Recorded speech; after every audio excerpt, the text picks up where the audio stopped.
Monotype.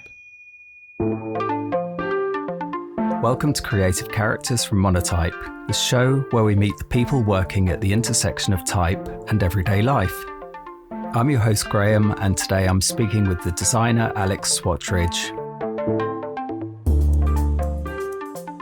Alex is creative partner and co-founder of the design and branding consultancy DutchScot.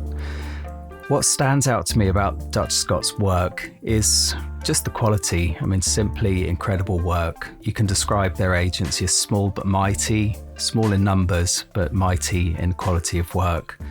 And this week they celebrated winning 4 prestigious D&AD Pencil Awards. That's an incredible feat. They picked them up for typography, packaging design, and new brand identity for 2 of their clients. And congratulations to them on that outstanding achievement. Here's something Alex said that I think is important, especially for young designers to hear. I way prefer doing research, either by reading physical books or going somewhere.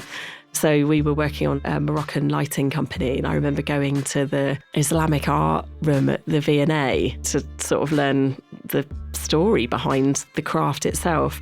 I like seeking inspiration in maybe more physical ways, or certainly getting away from the computer. As creatives, we tend to spend far too much time in front of our screens for our work. This episode is an important reminder to leave our apartment, maybe leave your studio, and look for inspiration in the real world when you can. Here to preview this episode with me is my co-host Cadley. Hi Cadley. Hi Graham, how are you? Yeah, I'm doing well, thank you. It's nice to speak with you instead of Carl, who I usually trade superlatives with. I'll do my best to bring the same joy and wit that Carl has. So you have Alex Swatridge on the show. What stood out to you about Alex? Lots of things, actually. One was Alex is a great conversationalist. It was really easy speaking with her. She said she'd never done a podcast before. I think she might be fibbing, because she was a natural. She mentioned a poster designed by Anthony Burrell, which she felt was her motto, which is work hard and be nice to people. I think that's something we should all live by.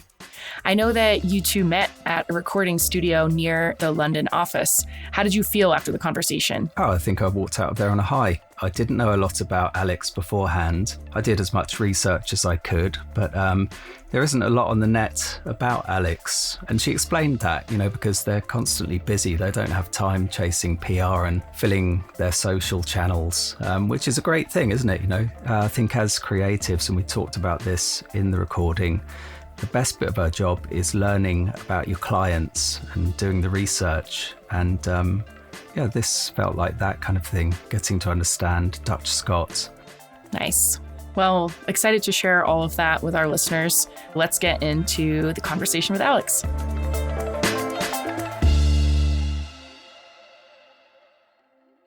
Welcome to Creative Characters. I'm your host, Graham. And today we have Alex Swatridge, creative director and co-founder of DutchScot with us. Hi, Alex.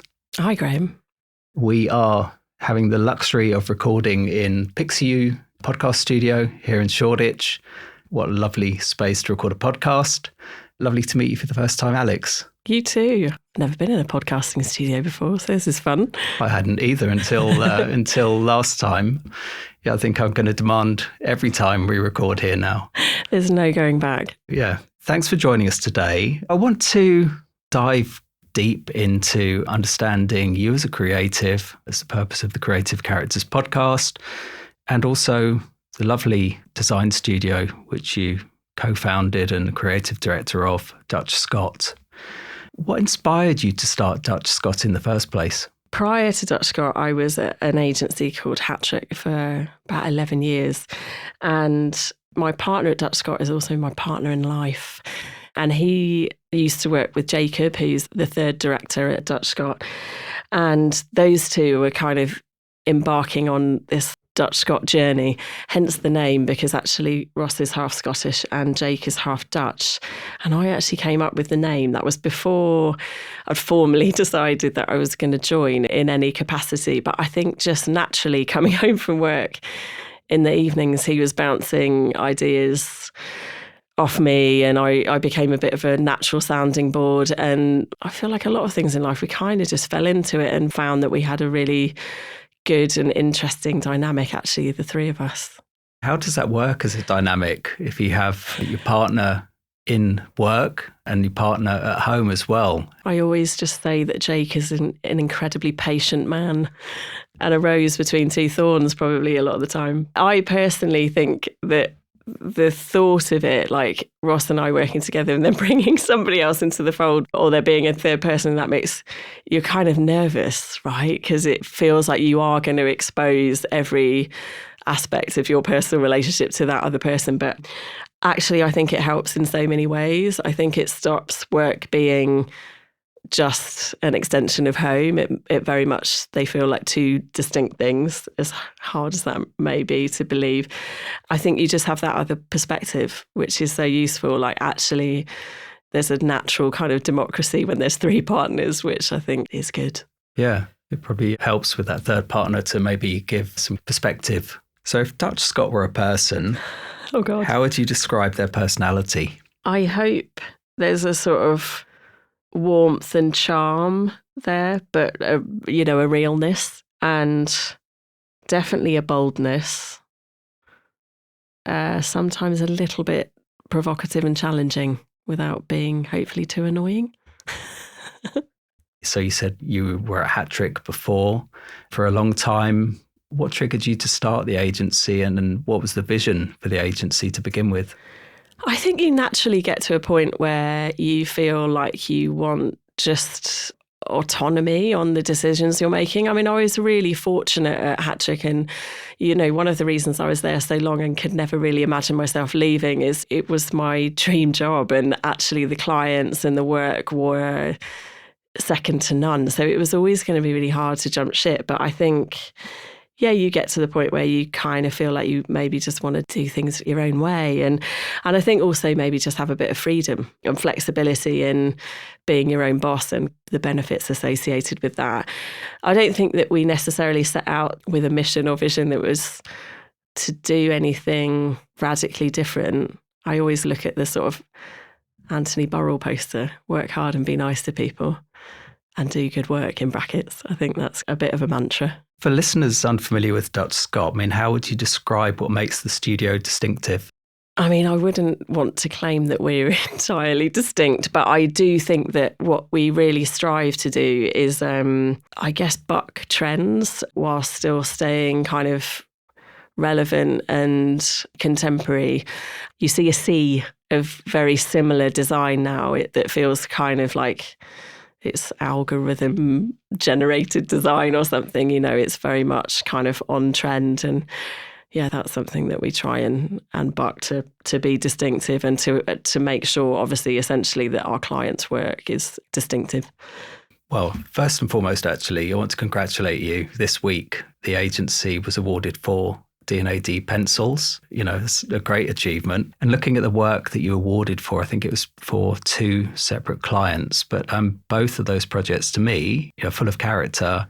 There's some wit in there, there's some warmth, and certainly what you were talking about, the personality of the work, feels very human. So I'd love to hear more about maybe if that's a philosophy of the studio as well. I think it is a natural philosophy, and I think it's really stems back to we're very much kind of ideas-based designers, like that as our training. And now I think, as I said, trying to do something that still feels relevant and contemporary in the way that it's executed and crafted. But we do like that kind of wit and humour, and some of that comes through writing, which is often partners that we work with. But I think that human touch is increasingly important, right? I know there's a lot of talk at the moment about craft, and I think a big part of craft is that, isn't it? Feeling like actually a person came up with the idea. It doesn't necessarily mean you've created it with your hands, although in some cases that's also true.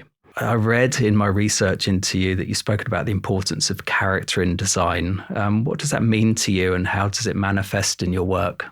I suppose that is also a little bit that kind of personality. So doing something that is a bit bold, a bit irreverent, a bit playful. A lot of our work has sort of found itself in slightly more that kind of high-end sector. But interestingly, now I feel like actually we've got people coming to us because they want to create, or they have a high-end product or service, but they don't want that stereotypical luxury or cold luxury or exclusivity. They want something that has that, as you say, that kind of warmth and wit, but, still executed to a level that's reflective of the price point. So I think you almost think about brands as what are their personality traits, don't you, at the beginning? That kind of made me think, actually. So go back to the beginning of founding DutchScot and talking about clients. Who were your first clients that came through the door? So I'd worked on a project, Centrepoint, with the big brutalist tower, Tottenham Court Road, for about probably a good 5 years plus before we started DutchScot. And it was so very much kind of my baby that when I left Hattrick, Gareth, my boss at the time, was like, I'm very happy for you to sort of take that client and that project, which was brilliant and very kind. So that's a relationship that we've continued to this day, so 9 years later. And then it's quite a nice mix, really. So Jake and Ross's background was slightly more lifestyle. They'd done a lot of work for Puma and a lot of hospitality work. So we've naturally found ourselves doing a bit of property, but actually quite a lot more hospitality type stuff. But now it feels like actually some of the experience I had way back when of doing more cultural work or some of the more sort of charity stuff. We've done a couple of those projects in the last year, which are new sectors for us. It's nice. I love that diversity. I think, again, it goes back to the mantra of like work hard and be nice to people, right? We're just really conscious that of like forming those first partnerships with clients, how important they are for the repeat business, but also that word of mouth. And I think 9 years on, that's still very much a lot of our business is repeat or recommendation, which is great. I've always felt it's super important to kind of have different sectors to work in and different kind of industries, because the best bit of being a designer is actually the research, isn't it? Yeah. Diving into a business that you don't know anything at all about, in a sector you haven't got a clue about, becoming a little bit knowledgeable about it, understanding the client's needs. Tell me a little bit about how important to DutchScot that diversity is and to your team. It's really important to us, and I completely agree with you. It's like every day is different, right? And as you say, I love that kind of becoming an armchair expert in a subject. I mean, previous experience, did a lot of work for Royal Mail, and I loved that you'd become a geek, really, about a particular subject matter for 6 months to a year. And I think it is such an interesting part of the job, and then you move on to something completely different. It's hard to maintain that mix. I mean, when COVID hit, the hospitality work all stopped overnight. You realise that you are slightly at risk when you have more eggs in that basket. So it's like, how do we diversify the client list and the sectors? And we worked quite hard on it during that period. I mean, actually, a lot of the restaurant work turned into meal kits and takeaways. So there was still work to be done. But now I think we've got quite a nice, happy mix. The hospitality stuff is quite constant, and I've found there's nearly always new opportunities because it's in a different country or it's a different cuisine or it's a different outlook on it that always presents a new opportunity. But then, trying to get those other, whether it's cultural or charity projects in, I think it's important for everyone, and it keeps your thinking fresh. And I think that cross-fertilisation is really good. But it's hard. I think the cultural sector, particularly now in this country, it's hard to break into, isn't it? Clients don't necessarily want to give you a test drive on their project if they don't feel like you've done a project like it before. Yeah, that's true. And I think some sectors are also kind of really well populated already by great creative studios who specialise in those areas. Yeah. So you spoke about being an armchair expert. I love that. What's the most unexpected kind of sector you've learnt about or really enjoyed diving into with clients? Oh, that's a good one. I mean, there's been some where I think it's taken me, quite frankly, several calls to even figure out what the client does. So one project that we were working on, Oku, which was they connect African tech entrepreneurs with Swiss mentors.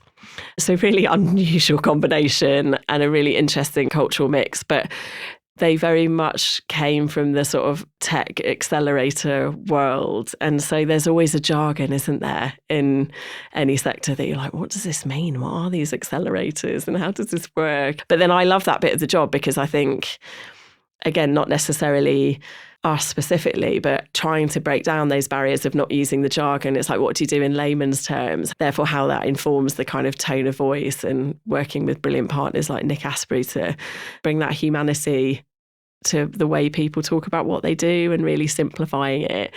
I wouldn't say I became an expert in what they were doing themselves, but it was an interesting one to even try and understand the business model that you're trying to build a brand for. I think definitely some of the Royal Mail ones that you really had to know your stuff. And I remember being on a photo shoot for the Olympic stamps, and we had a composition where it was juxtaposing the Olympic athlete with a London landmark. So it was like, welcome to London 2012. And we had a fencer pointing the sword. I don't actually know if that is the term now. I'm sort of really showing that my armchair expertise has diminished in the last decade or so. But it was pointing down to then marry up with the bridge. And she was like, oh, well, that would mean that you would fail. And I loved that. You know, you're on the shoot with actually the athlete. And they're like, no, you can't do that. So yeah, love those little learnings and moments.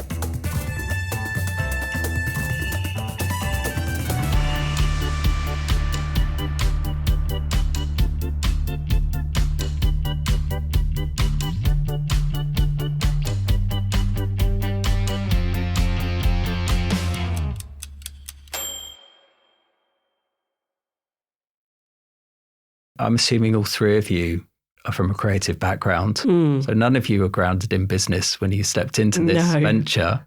Very brave.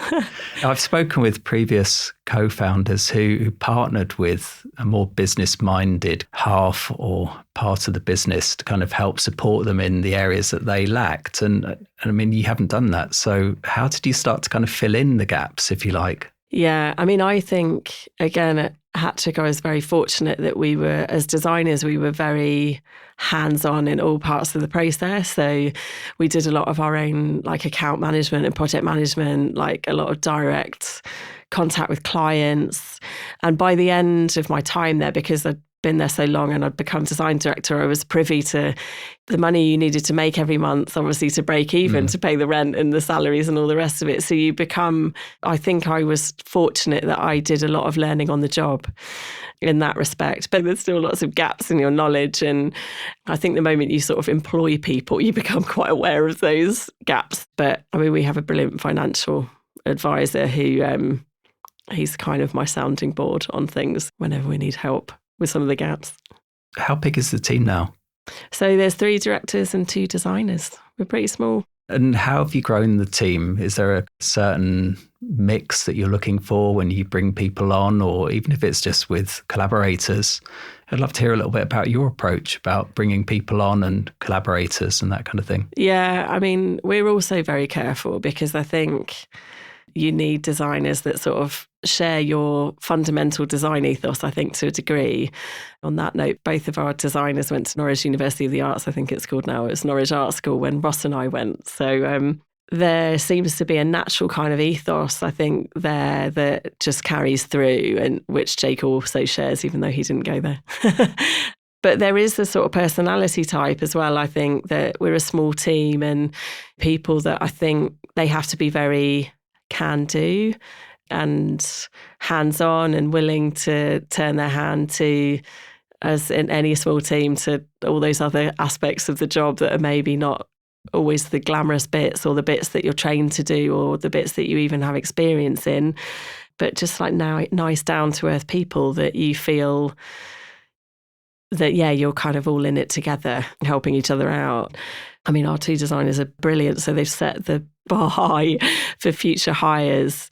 But we are quite careful in the growth because we try to maintain a smallish size, I guess, so that the overheads don't get too big. So you have the freedom to take on those projects, the startups, you know, Tomeko and Plea, the 2 projects that got the D&AD recognition, they're both startups. So they're not kind of the big jobs that necessarily have the bigger fees attached. So I think it allows us that freedom. But I am also conscious that you do equally want to keep new talent coming in and new skills. You know, we've had some interns in with great motion skills that I think brings something very different to the mix and very exciting.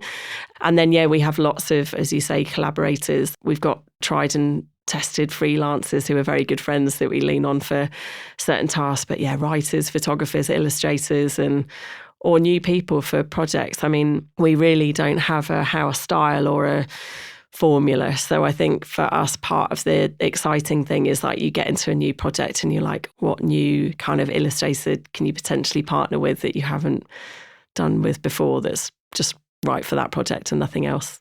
I'm intrigued to know more about the clients because one of your clients, you won the D&AD pencils, was Danish, I think. Yeah. How are you finding this new business and those new clients? Because I know it's not easy. Are they coming as referrals or are you out there networking furiously? How does it work? The Danish one's an interesting one because it was a client who was actually based in London and we'd worked with her on a previous project, and then she married a Danish man and moved to Copenhagen. For a couple of years, she was trying to get us involved in projects over there, and she invited me over to 3 days of design. And I thought, when you just have a relationship with a client where you're like, she's so savvy and we get on so well, I just thought, I feel like if anyone's going to make something happen out of this, she will. And what's the worst that can happen? I'm going to spend 3 days in Copenhagen looking at nice design. So we went there, met a client she was working with, and actually it was only a few months later that they commissioned us to work on the branding and packaging for Tomeko, which is this Danish textile brand. I mean, obviously the Danish design scene is incredible, but it's quite a tight circle. And I think she was keen to bring us in to just bring a slightly different perspective. But the other clients, I think it's often referrals, or in hospitality, some of the projects that we've got a couple in Italy at the moment, which are both hospitality projects, one in South Africa. I think that's just people seeing our portfolio and coming to us on that basis. But we had another one, which we've just finished, which is a really cool sauna and cold water plunge startup in Sausalito in San Francisco, who got in touch because they've got a mate who's an art director in LA and was like, oh, well, these guys look like they could do a good job. So it's really random, to be honest, but brilliant. Yeah, brilliant.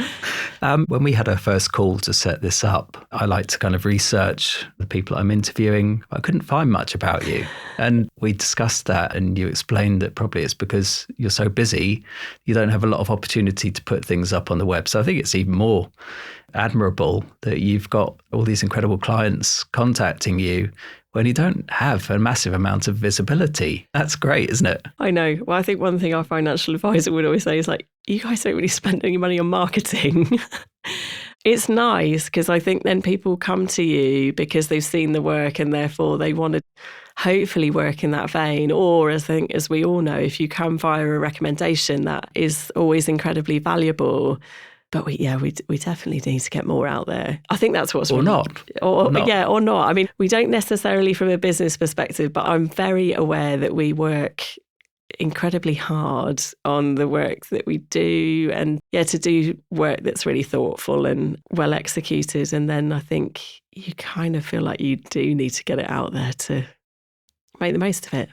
But those word of mouth recommendations and referrals, they're gold, aren't they? Yeah. I mean, we always say to everyone that we had a holding site, I think, for 4 years.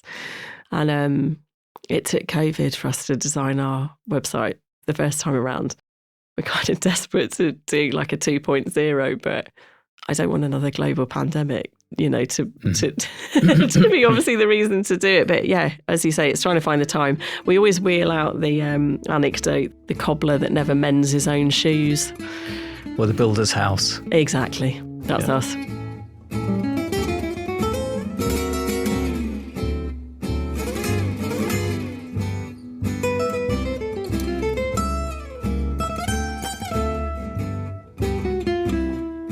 Let's talk about some creative recognition. So we mentioned earlier about the success at D&AD. I'd love to know a little bit about the specific work that won the awards. So one's a parasol company, one's a textile company based in Copenhagen. I'd love to know a little bit more about those two clients in particular and what were the big ideas behind the work. So they're both actually clients that we'd worked with previously, but on very different propositions. So the Parasol Company is a startup by a lady called Alex, who previously ran Future Factory, which was another brand that we created. And they had done that for over a decade when we did the rebrand. Really fun project for us, very different, very successful for them. They ended up selling the company after the rebrand. And Alex decided to go and start a garden parasol company and came back to us and asked if we would do the identity.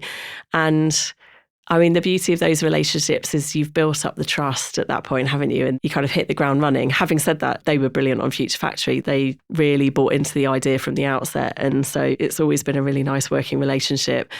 Alex and Dominica, who's the client behind Tomeco, they're very trusting, but they're also incredibly savvy. And what's lovely is that you can sometimes, like in the case of Plea, give very little for them to run away and do a lot with. You know, she wanted to just test the water, so it was primarily a logo, you know, initially. But she's just done brilliantly in such a short space of time. She's just exhibited at Chelsea Flower Show and it's had like a breadth of incredible like press on it. We wanted to do something a bit playful. I think particularly in the high-end garden world, it's very traditional. So we created a logo that was a parasol and had a behaviour like a parasol, which hopefully just makes people smile. Whereas Tomeco, I think Dominica wanted us to do something a little bit different for this Danish textile brand. And I sort of drew upon a reference of like typewriter art, some stuff I'd seen in an Annie Albers exhibition several years previously that was lodged somewhere, you know, in the archive in your mind, of these patterns that she'd created on typewriters. And I was like, that's cool, isn't it? You don't really see purely typographic identities for those sort of lifestyle brands. They often very well executed, but minimal word mark, beautiful but quite serious and not terribly distinctive imagery. And so, yeah, we made these typographic textiles which wrap around boxes, and we got the typewriter out, which I always think is really fun. So we started on the typewriter and then obviously moved to digital and then did ones that behaved like fabric. So took the typographic patterns and then made the analog digital again by making them fall and tumble and behave like fabric, which was really exciting bit of the project. And then Dominica, her and her team took it on, and she knew exactly what we wanted to achieve in terms of the boxes. We couldn't have dreamed for a better result. She ended up working with this Danish box making company, specialists that had been doing it for 130 years. So the things themselves are just exquisite, like screen printed, made it by hand. And they took all the components, built the website, did a catalogue. And I love that. More and more I find it really rewarding, like seeing you sort of hand over the kit of parts and then seeing what the client does with it. And when it all looks really good, you're like, oh, that feels really rewarding that you don't have to micromanage everything, actually. Yeah, that's lovely. Yeah, so the three identities you mentioned, Future Factory, Tomeco and Plea, the central thing which made me notice them was actually the motion design. So you said that the parasol identity was just a logo, but it's not. There's a clever idea in there. It unfurls itself as a parasol in the motion design. And I think that is that kind of light bulb moment, which makes you think, oh, that's clever. And then the Tomeco identity is very textural with those typewriter characteristics. So that gives that feeling of that textile business, which I thought was very nice. And the Future Factory, I remember seeing that a while ago, that identity, and it's like a ticker tape idea, isn't it? And I loved that as well. So tell me a little bit about your approach to motion design, because I think that feels very intrinsic to your approach.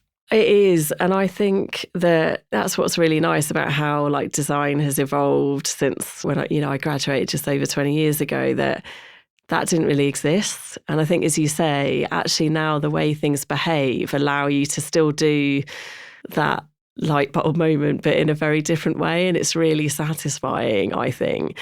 Jake particularly has a really great sensibility for motion. I mean, he did a stint years ago at Wolf Ollins, and who I think were always very good at that, like really early on, obviously for the really big brands. I was talking to somebody recently about tactility in digital, which I find really interesting because I love print, I love paper and foils, but I think that behaviour in motion can give that same effect, can't it? The way it behaves can not just convey the concept, but still give you that texture and quality in the way it's executed. I agree.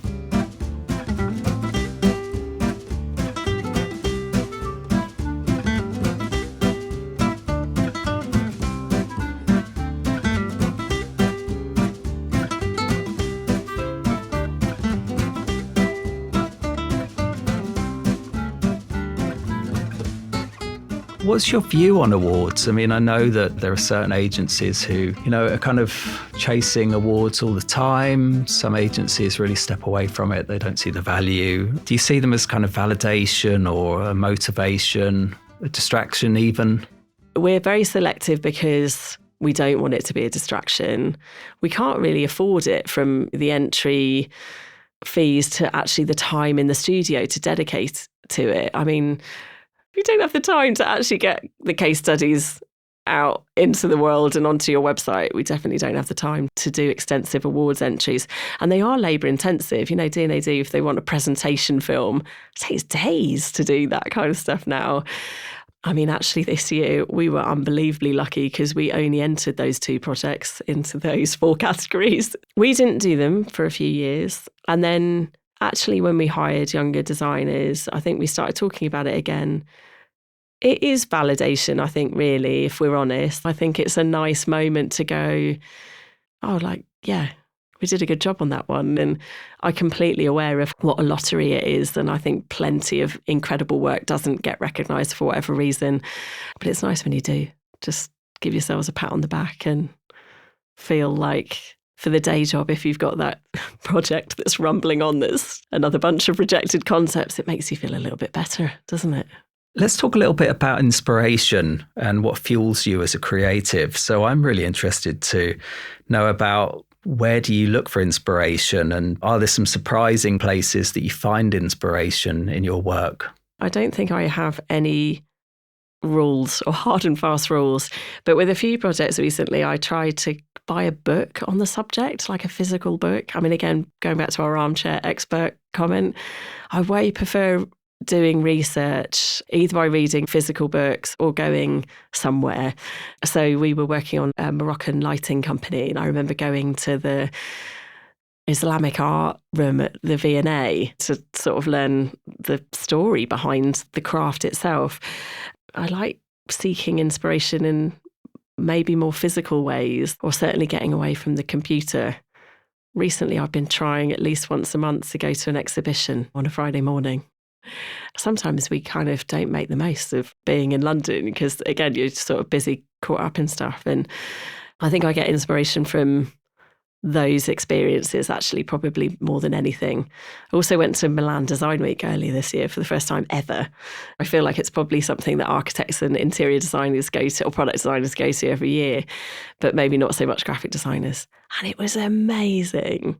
Absolutely blew my mind. I think I seek inspiration a lot outside of probably our graphic design field.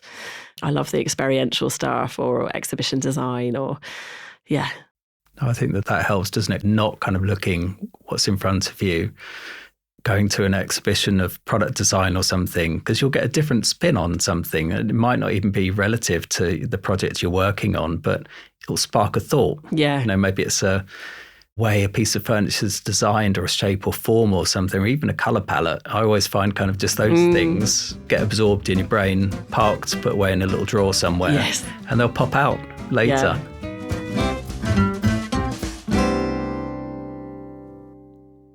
It probably wouldn't be right if we didn't talk about typography, seeing as it's monotype creative characters. But I wanted to touch a little bit on the studio's approach to typography, because, looking at those 2 lovely client cases for Tomeco and Plia, there's a a very distinctive and characterful approach to typography in both of those. I'd love to know a little bit more about your approach to typography and your clients. It's very varied. I mean, again, like anything, I guess, in our portfolio, we try to establish some rules of like that we weren't allowed to use the same typeface twice. I'm not quite sure why we made a rod for our own back, but even when we're picking brand typefaces, really trying to do the research of what is the most relevant for that particular client or project. So over the last year or so, we've done a bespoke typeface for a community and youth centre called the Bronte, which we designed with the kids there. And that was just such a fun and fulfilling project. And the typeface is like really bonkers and completely different to anything else we've done before. It just has a complete life of its own.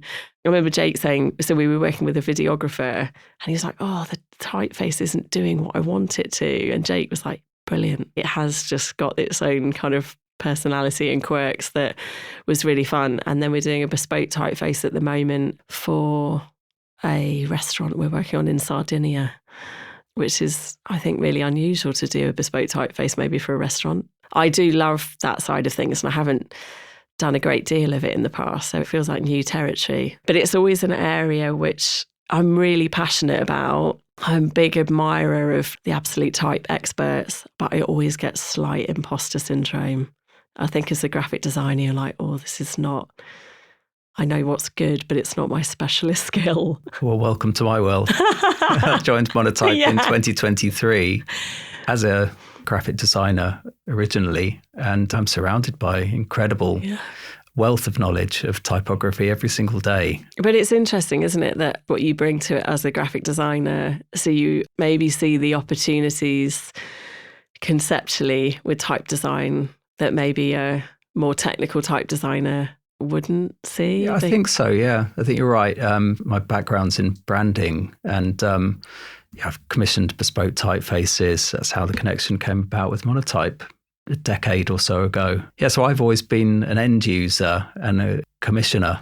So, I've worked closely with those incredible individuals who create the typefaces.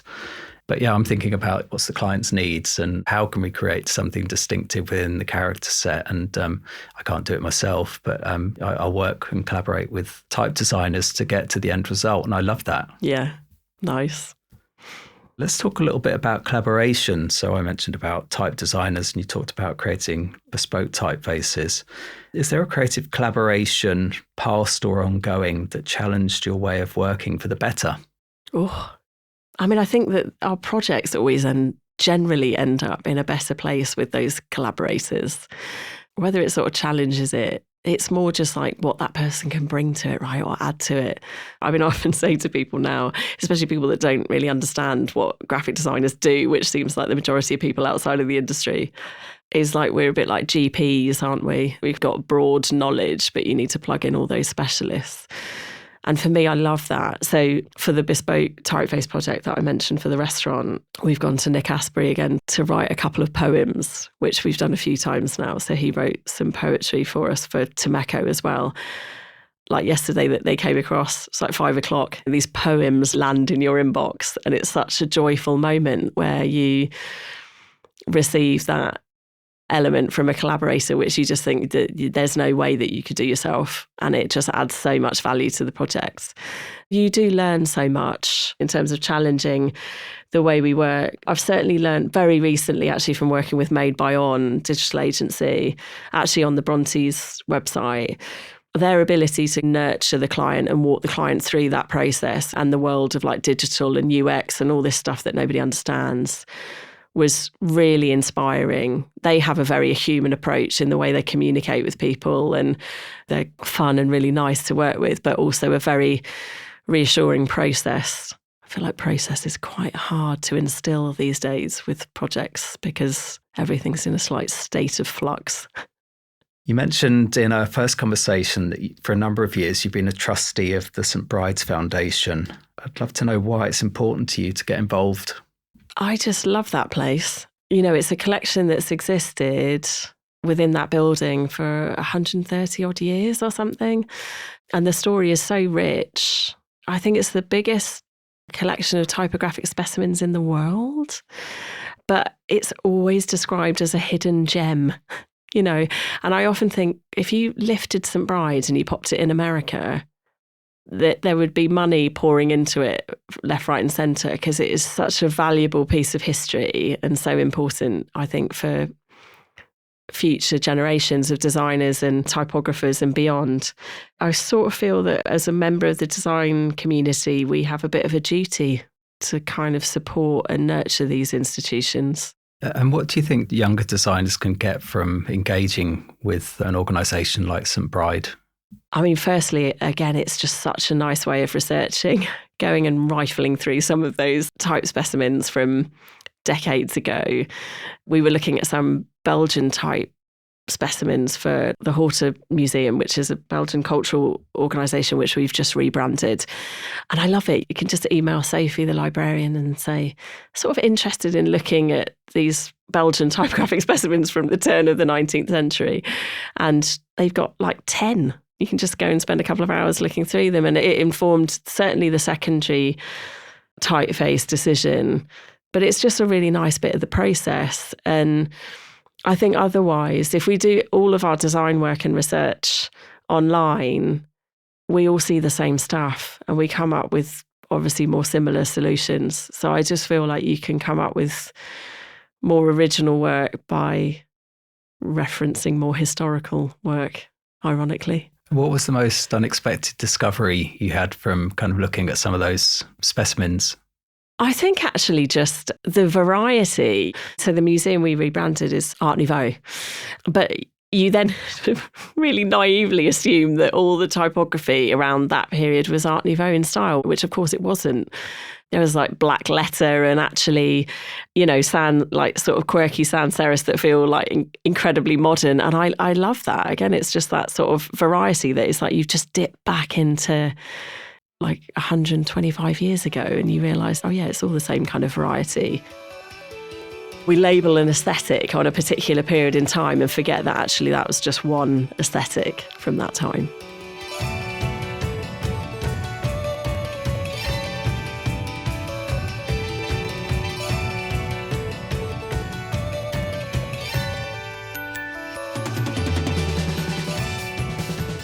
It's inevitable we're going to talk about AI. It'd be great to hear your perspective on this because you've spoken about the human side and the warmth and the wit that is injected into your work, and I can see that. We're told daily that we're approaching an enormous sea change in our industry and across many industries, of course, because of the advent of AI. Where do you think the human touch in design is most irreplaceable, though? I think ideas. People tell me that AI can do ideas, but I'm unconvinced. Originality and craft.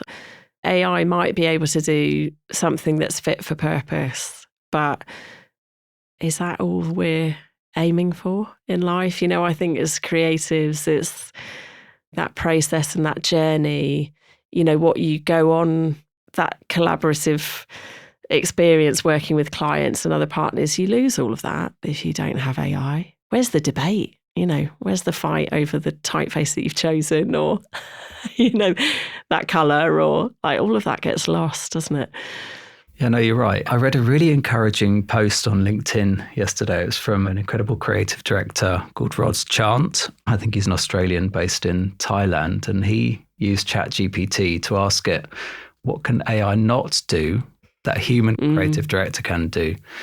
It kind of poured out a massive list of things. It was really encouraging. I could see, and some of those things are the things that you mentioned, that kind of unexpected outcome, the debate, the kind of the ideas. We're bombarded so much with AI as the solution to everything now. You know, I hope for a while we'll still be around creating those prompts. I'm ever the optimist, and I think it was the D&AD CEO said that it was that looking at work now, there's too much that looks the same, and it's originality that kind of cuts through, and it's craft and execution of those ideas that cuts through, and that really does give me hope. And I think ultimately, on the whole, humans are realising that humans want to buy things made by humans and feel like you can see that person in the making or the process somehow.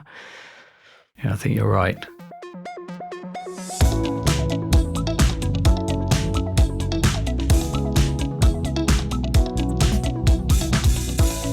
I'm going to end with some quick fire closing questions. So I'm going to fire a question at you. Just instinctively respond. One book, movie, or album that changed how you think about creativity? Punch Drunk. The first time I went to see a Punch Drunk theatre performance. Have you ever been to Punch Drunk theatre performance? Oh my God. So the narrative is split into like two groups of actors. There's no stage. You follow the actors around. So you can either switch actors to try and piece the story together, or you can just follow one actor around and just get their narrative in the overall play. That blew my mind. I love that. I have to go and see one. A motto or phrase you keep coming back to? Assumption is the mother of all fuck-ups. I really do think that almost on a daily basis. I think it's so true. So the moment I start assuming something in my mind, I'm like, okay, no, don't. We need to ask. What's next for DutchScot that you're most excited about? Hopefully the website 2.0.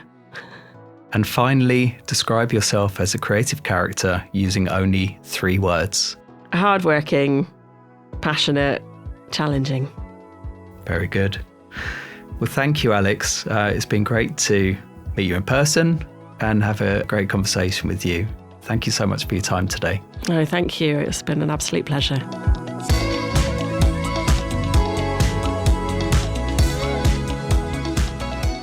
To check out Alex and DutchScot's work, go to dutch.scot. That's dutch.scot. Thanks for listening. If you like our show, please subscribe, rate us, and share us with a friend. Creative Characters is brought to you by Monotype. It's produced by Christopher Olin and Mia Sullivan. We'll be back in a couple weeks. Take care.